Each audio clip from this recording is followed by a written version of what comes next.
and that is the 121 dockets that were taken from KZN, from the task team there, and they will now be submitted to the Madlanga Commission of Inquiry that's probing police corruption. This is after the acting police minister, Firoz Kachalia, met with the National Police Commissioner, General Fani Masemula. Kachalia expressing concern over Masemula's decision to return the dockets to KwaZulu-Natal before the matter had been probed by the Madlanga Commission. Joining me now to give us some clarity around this is police spokesperson Colonel Athlenda Mathe. Good evening to you, Colonel, and thank you for your time. Do we have it correct that these dockets are now being sent to the Madlanga Commission of Inquiry instead of being taken to KZN? Well, a very good evening and thank you for the opportunity. Let me firstly indicate that indeed the Minister of Police as well as the National Commissioner met yesterday to discuss policing and operations that are taking place across the country. The National Commissioner briefed the Minister on quite a number of issues, including Operation Shanela, where we saw in the last 7 days more than 14,000 suspects arrested for various crimes, as well as, most importantly, 163 illegal firearms being seized during this week's operations. So the meeting went well. It was quite successful. The National Commissioner utilized the opportunity to appraise the Minister on where we are in terms of the dockets and where the dockets are. He did confirm that the dockets are in KwaZulu-Natal. They are back with the Political Killings Task Team, and the work has begun to start off where the investigators left their investigations in March. When you look at the dockets, at the 121 dockets, 107 of the dockets are murder-related of councillors and traditional leaders. 2 pointing of a firearm, another 4 attempted murder, 2 conspiracy to commit murder. So those are quite serious crimes that have been committed. And it would have been an injustice for the National Commissioner to allow those dockets to gather dust, because that would mean that, justice would be delayed for the families. Okay. So our main goal was to, put the families at ease, to say, let us continue where we left off. But most importantly, what the National Commissioner indicated as early as last week is that all the dockets, the investigators have made sure that there are copies that are made so that the originals are then taken back to the investigators and the work continues. All right, so what you're telling us is that the Commission is going to work with copies of these 121 dockets. Well, the Commission will indicate what they require for the Commission to continue. So there are still those consultations and so on.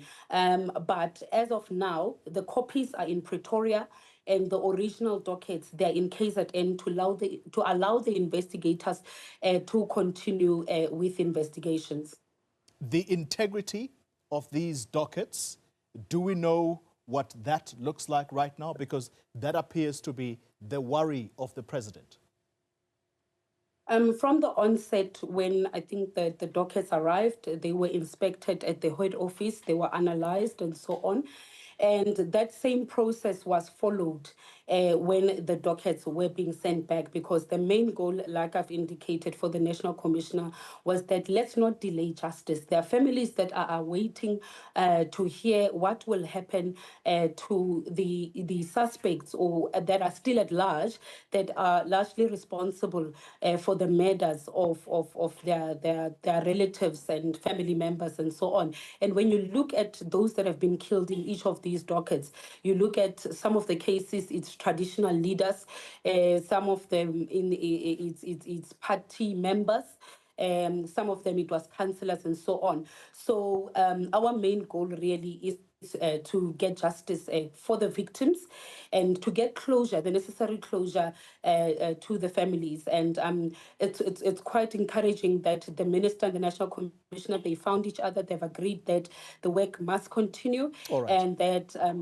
other conversations or obviously centered on strengthening capacity of the SAPS as a whole to prevent and combat especially serious and violent crime in the country. So it means then what you are saying is that the statement of the acting Minister of Police is wrong when he says the political task team dockets will be submitted to the commission in the format that they require. It was a joint statement. We all take responsibility of the statement. Maybe it's a misinterpretation on your side.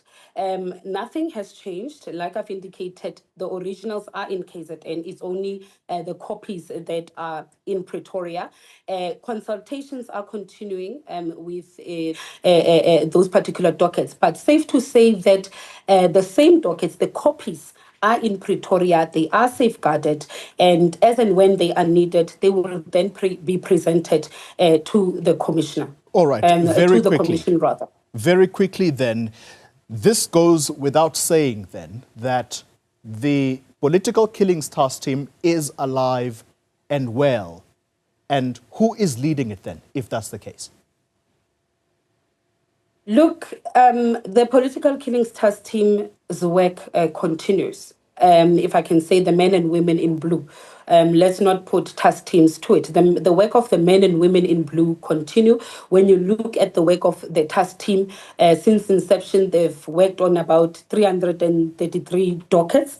129 accused have already been convicted for various crimes that they've committed. A recent one is the Sindri Somagaca murder, in which the hitman was convicted to 25 years imprisonment.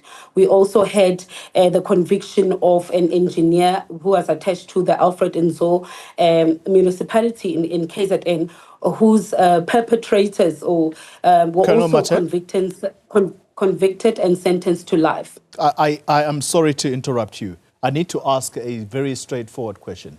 Who leads the political killings task team right now? Well, for now, everyone reports to the National Commissioner. So for us, it's not so much as who leads the political killings task team. Every member of the SAPS is the responsibility of the National Commissioner, because he manages the SAPS, he manages the personnel and so on. Are we likely to see any arrests soon, since the work has been continuing?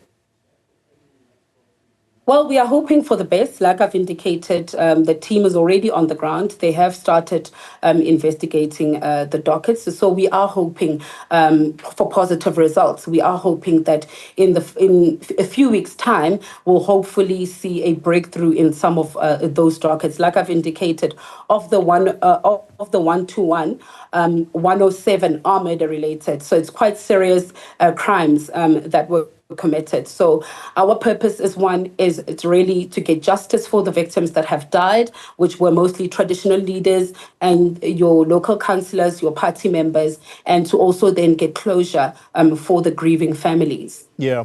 All right. I mean, I've already exhausted the time that we're meant to start the headlines. So can I squeeze this one before I let you go? What was the delay on the part of the commissioner to submit a report to the acting minister on this, on these dockets?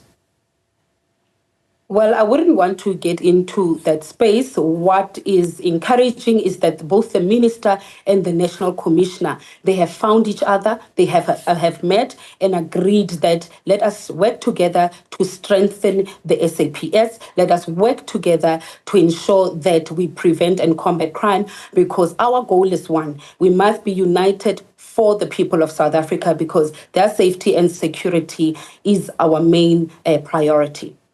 Colonel Athlenda Mathe, thank you very much for your time. She speaks for the Office of the National Police Commissioner.